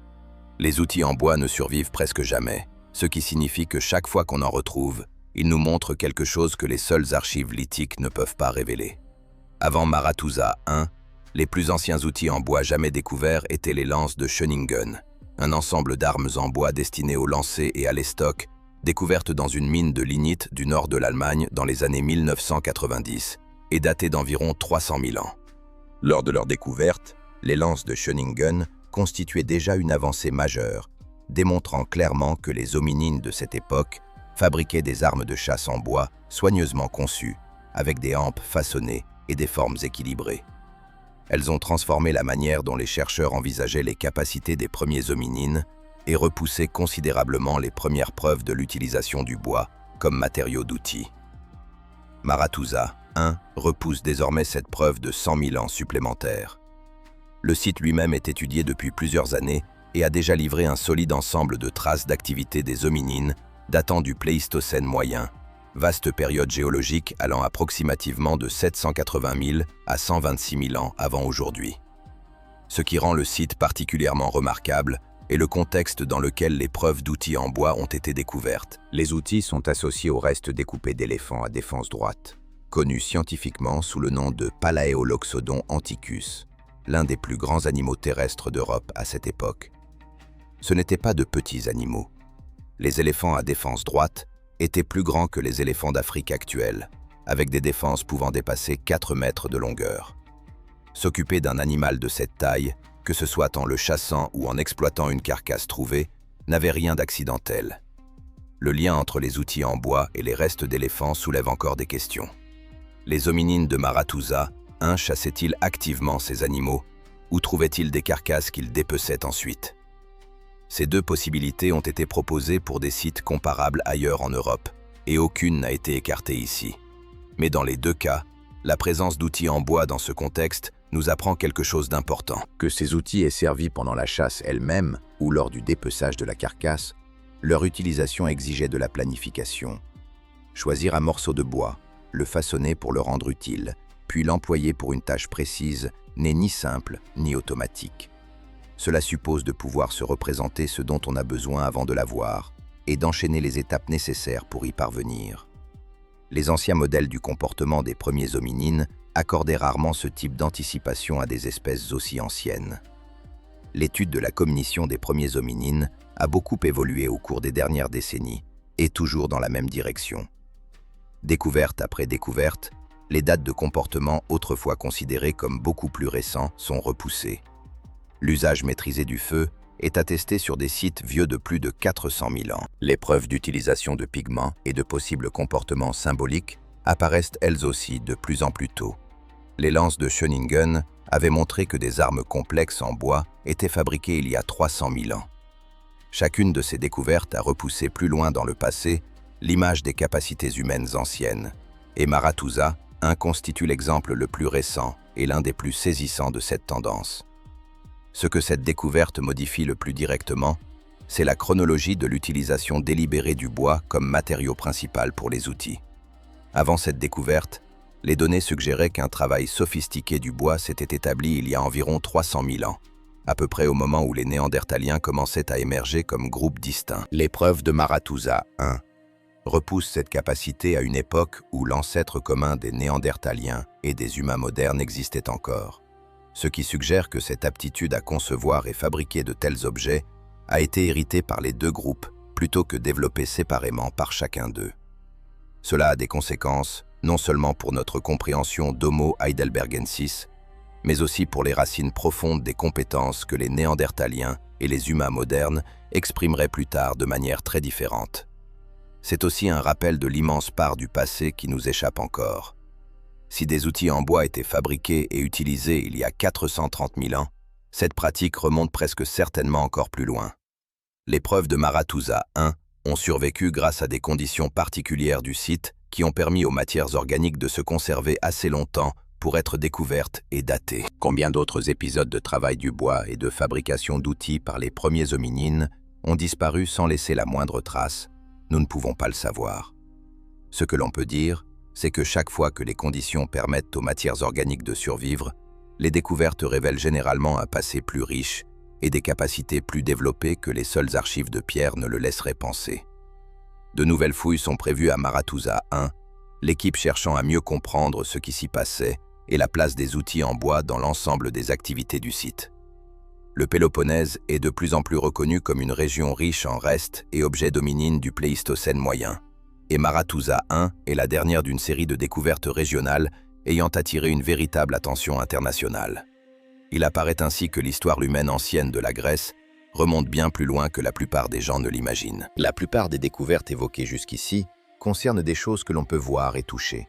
Des villes, des tombes, des os, des outils. La suivante est différente. Elle vient d'un laboratoire, de l'analyse d'ADN ancien, extrait de restes humains, et ce que les chercheurs ont trouvé dans ce matériel génétique mérite toute notre attention. En juin, Science Daily a rapporté les résultats d'une étude dans laquelle des chercheurs ont analysé l'ADN ancien provenant de cimetières de chasseurs-cueilleurs en Sibérie. Ils cherchaient, et ont trouvé, des traces de Yersinia pestis, la bactérie responsable de la peste, dans des restes vieux de 5500 ans, bien avant toutes les périodes que les recherches antérieures associaient aux conditions nécessaires à la propagation de la peste dans les populations humaines. Pour comprendre pourquoi cette date est si importante, il faut revenir sur ce qu'est la peste et sur son histoire du point de vue humain. La peste a provoqué 3 des épisodes épidémiques les plus destructeurs de l'histoire écrite. La peste de Justinien traversa l'Empire byzantin et le monde méditerranéen au VIe siècle de notre ère, tuant des millions de personnes et ébranlant jusqu'à ses fondations l'une des grandes puissances du monde antique. La peste noire arriva en Europe en 1347 et tua environ un tiers de toute la population du continent au cours des années suivantes, soit entre 75 et 200 millions de personnes dans le monde. l'une des plus grandes catastrophes démographiques de toute l'histoire humaine. Vint ensuite la troisième pandémie, commencée au XIXe siècle en Chine, avant de se propager à l'échelle mondiale par les routes maritimes, tuant encore des millions de personnes avant que la médecine moderne ne commence à la maîtriser. La bactérie responsable de ces trois événements, Yersinia pestis, ne fut identifiée et nommée qu'en 1894 par le bactériologiste franco-suisse Alexandre Yersin, qui travaillait à Hong Kong pendant la troisième pandémie. Avant cela, la cause de la peste était inconnue, et la maladie avait traversé l'histoire humaine comme une force dévastatrice et inexpliquée. Depuis l'identification de Yersin, et surtout depuis que le séquençage de l'ADN ancien s'est largement développé au cours des dernières décennies, les chercheurs remontent les archives archéologiques pour déterminer depuis quand Yersinia pestis existe réellement et depuis combien de temps elle croise les populations humaines.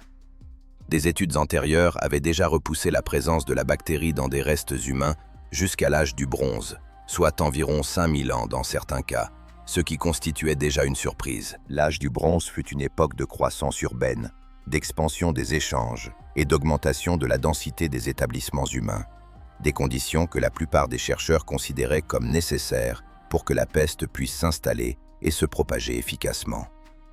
La retrouver dans des populations de l'âge du bronze repoussait la chronologie, mais restait compatible avec ce cadre général. La découverte chez des chasseurs-cueilleurs sibériens le remet entièrement en cause. Il y a 5500 ans, les personnes dont les restes ont été analysés n'étaient pas des citadins. Ce n'étaient pas des agriculteurs entassés dans des villages agricoles densément peuplés.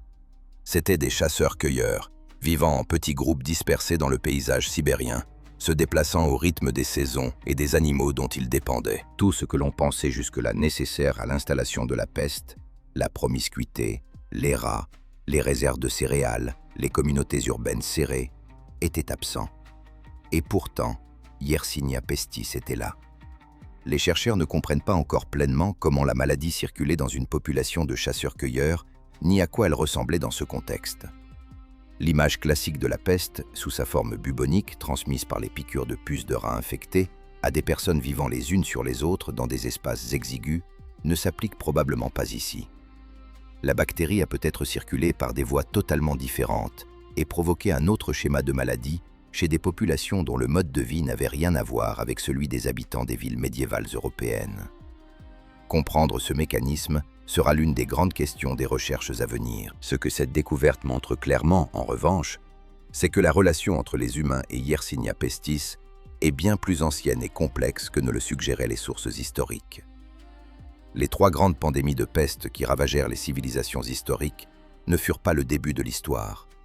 Elles étaient des chapitres tardifs d'une relation entre ce pathogène et notre espèce, déjà engagée des milliers d'années avant l'apparition de l'écriture, avant l'existence de la plupart des villes et avant que les conditions supposées rendre la peste possible ne soient réunies où que ce soit dans le monde.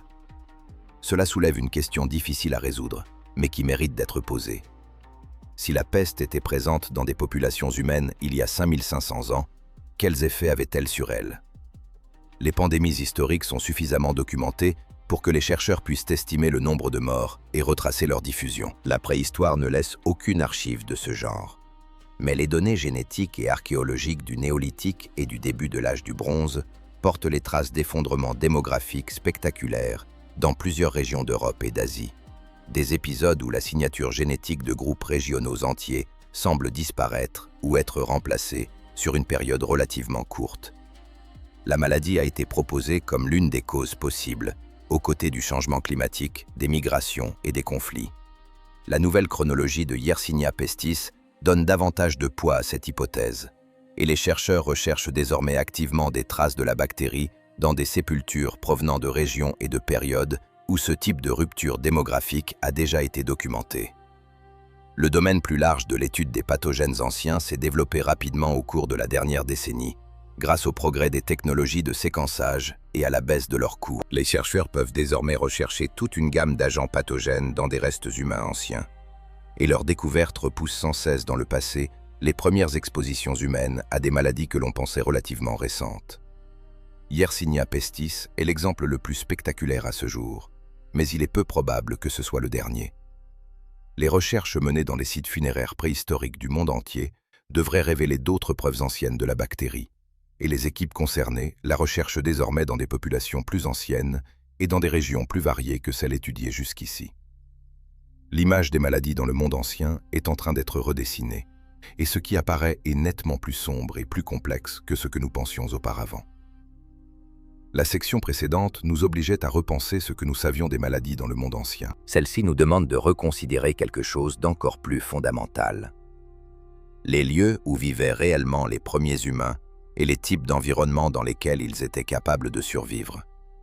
En mai, Science Daily a rapporté les résultats d'une étude ayant découvert des preuves d'humains anciens vivant dans une forêt tropicale dense d'Afrique de l'Ouest, bien plus tôt que la science ne le pensait possible. Sur le papier, cela paraît simple. En pratique, cette découverte renverse une hypothèse qui a façonné pendant des décennies notre vision des déplacements des premiers humains. Le tableau traditionnel de leur diffusion à travers l'Afrique, puis vers le reste du monde, ressemble à ceci. Nos ancêtres auraient suivi les milieux ouverts, les prairies, les savanes et les littoraux, les utilisant comme des corridors naturels offrant de la nourriture, de longues lignes de vue et des déplacements relativement faciles. La forêt tropicale dense était considérée comme un environnement à contourner plutôt qu'à traverser. Le sol de la forêt reçoit peu de lumière. Une grande partie de la végétation qui y pousse n'est pas facile à consommer sans préparation importante. Les grands animaux sont plus difficiles à suivre et à chasser dans une végétation dense qu'en terrain ouvert. Selon l'idée dominante, les premiers humains, privés d'outils modernes et d'un savoir accumulé, ne disposaient tout simplement pas des moyens nécessaires pour vivre durablement dans la forêt tropicale. Et les vastes ceintures forestières d'Afrique centrale et occidentale auraient donc constitué des barrières aux déplacements humains plutôt que des lieux où établir des communautés.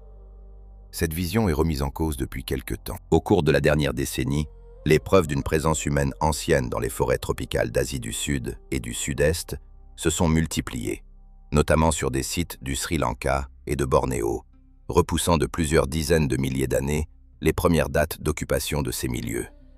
À chaque fois, ces résultats ont été intégrés au tableau général, sans véritablement ébranler la version centrée sur l'Afrique, en partie parce que l'Afrique elle-même n'avait pas encore fourni de preuves comparables. Les découvertes d'Afrique de l'Ouest changent cela.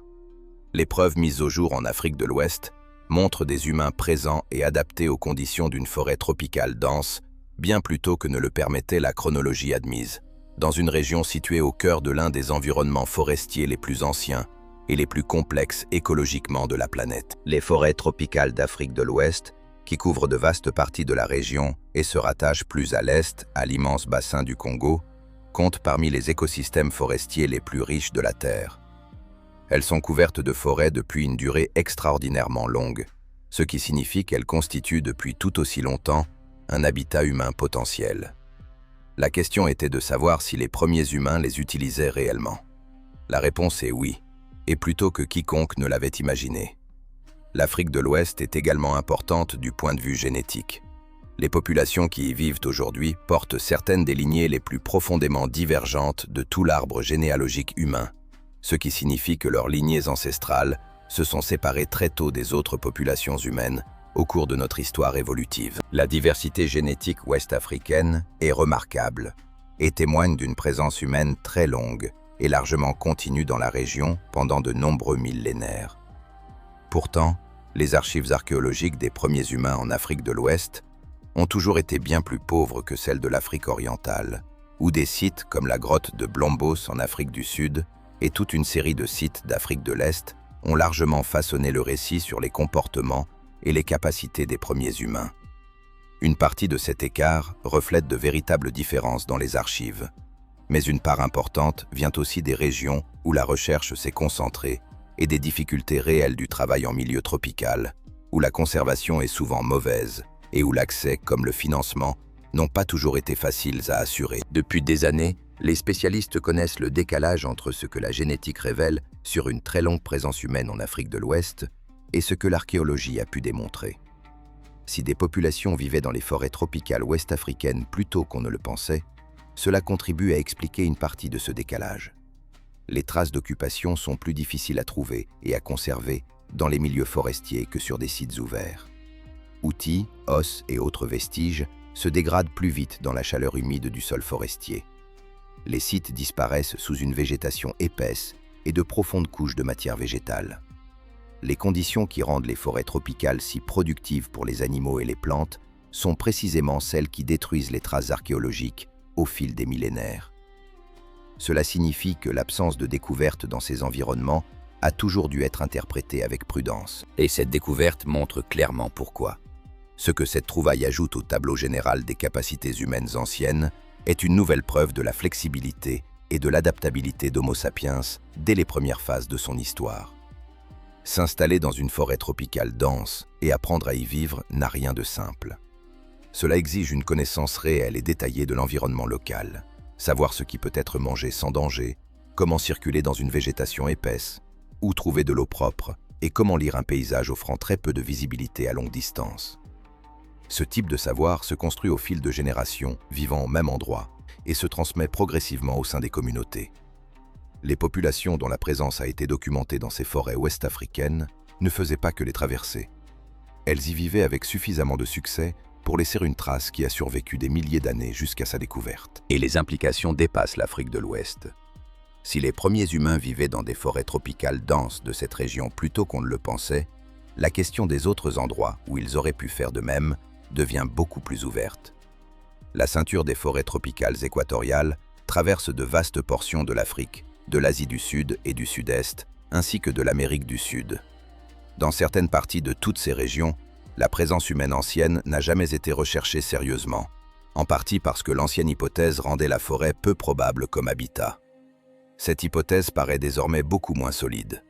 Cette découverte devrait entraîner de nouvelles prospections dans d'autres zones forestières équatoriales.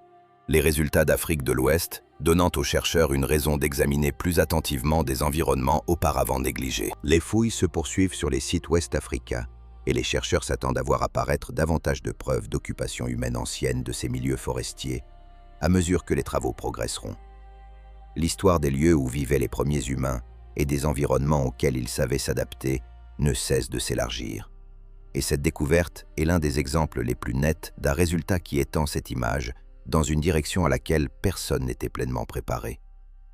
Nous avons consacré une grande partie de cette vidéo à des découvertes réalisées grâce aux technologies les plus avancées. Séquençage de l'ADN, relevé lidar, prospection géophysique, cartographie par drone. La découverte suivante rappelle que certaines des trouvailles les plus remarquables sortent encore directement de terre et que la campagne anglaise n'a pas fini de livrer ses secrets. En janvier, CNN et la BBC ont toutes deux annoncé une découverte réalisée l'été précédent dans l'ouest du Norfolk, en Angleterre. La trouvaille avait été faite pendant les mois chauds, puis gardée secrète le temps d'effectuer les premières analyses, avant son annonce publique au début de l'année. Ce qui était sorti de terre était un dépôt de l'âge du fer vieux d'environ 2000 ans, avec en son centre un objet qui le distinguait des nombreux autres dépôts découverts chaque année dans les champs britanniques. Un carnyx en bronze presque complet, l'un des objets les plus rares de toute l'archéologie celtique. La plupart des gens n'ont jamais entendu parler d'un carnyx, ce qui rend difficile d'expliquer immédiatement pourquoi la découverte d'un exemplaire presque complet dans un champ du Norfolk est si importante. Le carnyx était un instrument à vent, une sorte de trompe utilisée à travers l'Europe de l'âge du fer pendant les derniers siècles avant notre ère et les premiers siècles de notre ère. Il ne ressemblait pas à un instrument moderne. Le carnyx était conçu pour représenter un animal, généralement un sanglier ou un serpent, le pavillon de l'instrument formant la gueule ouverte de la créature à son sommet. Le musicien le tenait verticalement, au-dessus des têtes de la foule ou de la ligne de bataille, la gueule de l'animal tournée vers le ciel et le son se diffusant au-dessus des hommes. Les auteurs antiques qui l'avaient entendu décrivaient un bruit âpre, dissonant et profondément inquiétant. C'était précisément le but recherché. Le carnyx était dressé au-dessus des lignes de bataille celtiques pour créer un mur sonore destiné à déstabiliser et effrayer l'ennemi avant le début du combat. Jules César et d'autres auteurs romains ayant affronté des armées celtiques ont commenté le vacarme de leur approche, la combinaison des trompes, des cris et des clameurs guerrières précédant la charge. Le carnyx en constituait un élément central. Son image était suffisamment familière aux Romains pour apparaître régulièrement dans leur art, notamment sur la colonne Trajane à Rome, où des guerriers celtes et daces sont représentés le brandissant, ainsi que sur le chaudron de Gundestrup, le grand récipient rituel en argent découvert au Danemark, qui porte certaines des représentations les plus détaillées de la vie cérémonielle celtique jamais retrouvées. Et pourtant, malgré la célébrité du Carnyx dans le monde antique, découvrir un véritable exemplaire reste extrêmement rare. Avant la découverte du Norfolk, l'exemple le plus important était le Carnyx de Deskford, trouvé en Écosse en 1778. Seule la partie formant la tête de l'animal avait survécu, et non l'instrument complet. Mais même ce fragment unique est considéré comme l'un des objets celtiques les plus importants jamais découverts en Grande-Bretagne. Des fragments de pavillons et de garnitures de Carnyx ont également été trouvés dans le dépôt de Tintignac, en France, en 2004. Mais avant le dépôt du Norfolk, jamais la Grande-Bretagne n'avait livré un exemplaire presque complet, conservant suffisamment de l'instrument pour comprendre sa forme entière et sa construction. À côté du Carnyx, le dépôt contenait une enseigne métallique à tête de sanglier, le type d'objet qui aurait été porté au combat ou lors de cérémonies comme symbole de l'identité et du pouvoir d'une tribu. Le sanglier occupait une place immense dans la culture celtique. Il apparaît sur des casques, des boucliers, des monnaies, des broches et des objets cérémoniels à travers tout le monde celtique, de la Grande-Bretagne et de l'Irlande jusqu'à l'Europe centrale. Dans les croyances celtiques, il était lié à la guerre, à la force, au festin et au sacré, une créature porteuse de signification dans plusieurs domaines de la vie. Une enseigne au sanglier portée au combat n'était pas un simple drapeau. Elle affirmait l'identité de ceux qui la portaient et leur relation avec les forces qu'ils pensaient capables de façonner la guerre et le destin. À la connaissance des chercheurs, l'association d'un Carnyx et d'une enseigne au sanglier dans un même dépôt n'a aucun équivalent connu dans les archives archéologiques. Ces types d'objets sont parfois découverts séparément sur différents sites de l'âge du fer en Europe. Mais les retrouver ensemble, dans ce qui semble être un dépôt soigneusement constitué, soulève de vraies questions sur ce que cet ensemble devait représenter et sur la raison pour laquelle ces objets précis furent placés dans le sol au même moment. La question de l'enfouissement des dépôts préoccupe depuis longtemps l'archéologie de l'âge du fer. L'explication simple selon laquelle des objets précieux auraient été cachés pour être protégés, puis jamais récupérés, convient à certains dépôts, mais beaucoup moins à d'autres. De nombreux dépôts de l'âge du fer, en particulier ceux contenant des objets rituels ou cérémoniels, sont aujourd'hui interprétés comme des offrandes délibérées, placées dans le sol comme des dons aux dieux ou aux esprits de la terre, plutôt que comme des richesses mises de côté pour plus tard. Les objets contenus dans ces dépôts figurent souvent parmi les biens les plus précieux et les plus soigneusement fabriqués de la communauté, ce qui affaiblit l'hypothèse d'une simple cache destinée à les protéger. On n'enterre pas ces objets cérémoniels les plus sacrés pour les soustraire aux voleurs. On les enterre parce que les placer dans la terre constitue précisément le geste recherché. Si le dépôt au Carnyx du Norfolk était bien une offrande rituelle de ce type, alors le Carnyx et l'enseigne au sanglier n'étaient pas cachés. Ils étaient donnés, placés dans la terre de l'ouest du Norfolk au cours d'une cérémonie ou d'un moment dont le sens complet nous échappe désormais, mais dont les vestiges matériels sont ressortis du sol 2000 ans plus tard. La Grande-Bretagne de l'âge du fer, à l'époque de ce dépôt, était un monde de politique tribale complexe, de fortes traditions artisanales et de véritables liens avec le monde celtique plus large, de l'autre côté de la Manche. Les tribus d'Est-Anglie participaient activement aux échanges commerciaux et culturels, qui s'étendaient jusqu'en Gaule et au-delà. Les objets fabriqués et utilisés dans cette région de Grande-Bretagne n'étaient pas de grossières imitations des styles continentaux. C'étaient des productions de grande qualité, issues d'une culture qui maîtrisait pleinement son savoir-faire. Et le Carnyx, comme l'enseigne au sanglier du dépôt du Norfolk, en apporte une preuve solide. À lui seul, le Carnyx, dans son état presque complet, est l'un des exemplaires les plus instructifs de cet instrument jamais retrouvé, et les recherches menées sur le dépôt au cours des prochaines années devraient considérablement enrichir nos connaissances de la vie cérémonielle et militaire dans la Grande-Bretagne de l'âge du fer. La conservation et l'analyse détaillée des objets sont actuellement en cours, et une publication complète des résultats est attendue ultérieurement. L'Est-Anglie a déjà livré d'importantes découvertes de l'âge du fer, mais le dépôt au Carnyx du Norfolk se distingue même parmi elles, et les travaux actuels ne sont que le début de ce qu'il pourra nous apprendre. Nous avons commencé cette vidéo en Égypte, avec une chambre scellée, remplie de cercueils peints et de papyrus jamais lus. Il semble donc naturel de terminer cette série principale de découvertes au même endroit, avec une trouvaille qui, à certains égards, est l'exact opposé de tout ce que nous avons vu jusqu'ici.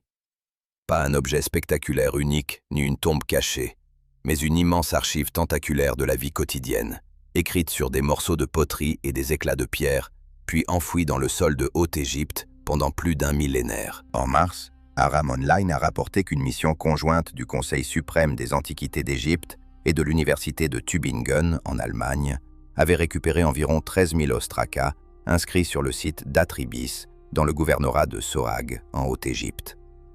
13 000, provenant d'un seul site. L'ampleur de ce chiffre suffit à distinguer cette découverte, mais c'est le contenu inscrit sur ces fragments qui lui donne sa véritable importance. Les ostracas comptent parmi les catégories de vestiges de l'Égypte ancienne les moins spectaculaires, mais aussi parmi les plus importantes. Le terme désigne des tessons de poterie et de petits morceaux de calcaire utilisés comme support d'écriture dans la vie quotidienne. Le papyrus coûtait cher. Pour la plupart des habitants de l'Égypte ancienne, il n'était généralement pas une solution réaliste pour les écrits ordinaires. Pour noter une liste, enregistrer une transaction, écrire une lettre ou consigner rapidement quelque chose, on prenait un fragment de poterie cassé ou un éclat de calcaire et l'on écrivait dessus. Les ostracas étaient les bloc-notes, les reçus, les brouillons et les notes rapides du monde égyptien antique. Ils étaient utilisés en permanence et en quantité énorme. Et comme la poterie cuite et le calcaire ne se décomposent pas comme les matières organiques, ils ont survécu en bien plus grand nombre que les papyrus. Chaque grande découverte d'ostracas enrichit notre image de la vie quotidienne dans l'Égypte ancienne, d'une manière que les grandes inscriptions des temples et les papyrus royaux ne peuvent offrir à eux seuls. 13 000 exemplaires provenant d'un seul dépôt à Atribis représentent un nombre extraordinaire. À titre de comparaison, les découvertes d'ostracas qui font l'actualité en égyptologie comptent généralement quelques centaines de pièces, parfois quelques milliers. En découvrir 13 000 au même endroit, couvrant plus d'un millénaire d'occupation, relève d'une toute autre échelle et place les archives d'Atribis parmi les plus importantes découvertes récentes de documents écrits de l'Égypte ancienne. Atribis elle-même possède une histoire longue et importante. Située dans le gouvernorat de Sohag, en Haute-Égypte, la ville connut une occupation continue à travers plusieurs périodes historiques, avec des temples remontant à l'époque ptolémaïque, lorsque l'Égypte était gouvernée par la dynastie grecque installée après la conquête d'Alexandre le Grand, puis pendant la période romaine et au-delà. L'équipe de l'université de Tübingen travaille sur le site depuis plusieurs années et y a déjà accumulé de nombreuses découvertes, mais les 13 000 ostracas représentent de loin la trouvaille la plus importante produite par les fouilles. L'étendue chronologique des inscriptions est l'un des éléments qui rendent ces archives si précieuses. Un millénaire de textes provenant d'un même lieu signifie que le corpus couvre un éventail extraordinaire de périodes historiques. La basse époque de l'histoire égyptienne, l'époque ptolémaïque, l'occupation romaine et peut-être le début de la période byzantine pourraient toutes être représentées dans ces archives. Pour les chercheurs qui cherchent à comprendre comment les systèmes administratifs, les pratiques religieuses et la vie quotidienne en Égypte ont changé ou sont restés stables sous des environnements politiques aussi différents, disposer d'un millénaire d'archives locales provenant d'une seule ville constitue une ressource exceptionnelle. La plupart des archives de ce type couvrent soit une période très courte, soit une zone géographique très vaste. La collection d'Atribis offre au contraire une profondeur inhabituelle dans un seul lieu sur une très longue durée. Les inscriptions déjà examinées présentent un contenu extrêmement varié. Des documents administratifs y occupent une place importante. Comptes, registres et documentation officielle qui permettaient aux villes antiques de fonctionner à toutes les époques. Des lettres et des communications personnelles apparaissent aux côtés de textes plus formels. Et l'on trouve aussi les documents qui ont particulièrement attiré l'attention lorsque Science Daily les a évoqués en mai. Des rituels contre la sorcellerie et des formules de protection inscrites parmi ces fragments. Ces textes, connus dans le vocabulaire scientifique comme des phylactères ou des formules apotropaïques, ne sont pas inconnus dans l'Égypte ancienne, mais ils restent relativement rares dans les sources écrites conservées.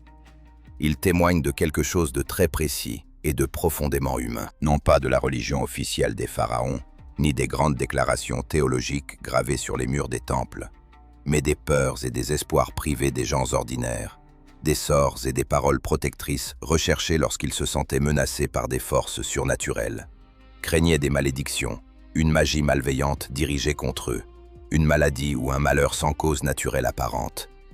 Les textes contre la sorcellerie répondaient précisément à ces peurs.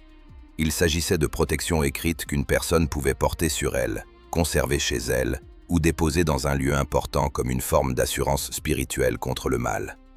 Trouver ce type de texte en quantité significative dans les archives d'Atribis enrichit un ensemble croissant de données sur la religion populaire dans l'Égypte ancienne, la religion vécue par les gens ordinaires plutôt que la religion cérémonielle de l'État. Les inscriptions des temples et les documents royaux racontent une certaine histoire des croyances des anciens Égyptiens et de la manière dont ils pratiquaient leur religion.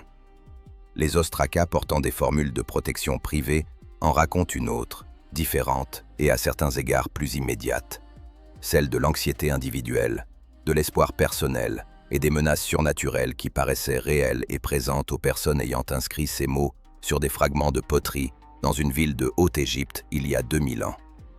Il faudra des années pour mesurer toute l'importance de ces archives. Traduire et publier 13 000 textes n'est pas un travail rapide, même pour une équipe de recherche disposant de moyens importants. Beaucoup d'ostrakas devront faire l'objet d'une conservation minutieuse avant de pouvoir être correctement lus. D'autres pourraient contenir des informations capables de modifier certains domaines de recherche d'une manière impossible à prévoir avant que les textes ne soient réellement étudiés. L'équipe de l'université de Tübingen poursuit ses fouilles à Atribis, et de nouvelles découvertes sont attendues à mesure que les travaux avancent. Ce que l'on peut déjà affirmer, c'est que les archives d'Ostraka d'Atribis constituent l'une des plus importantes découvertes épigraphiques réalisées en Égypte depuis des années, et que leur importance tient très peu à l'or, aux noms royaux ou à des chambres funéraires spectaculaires.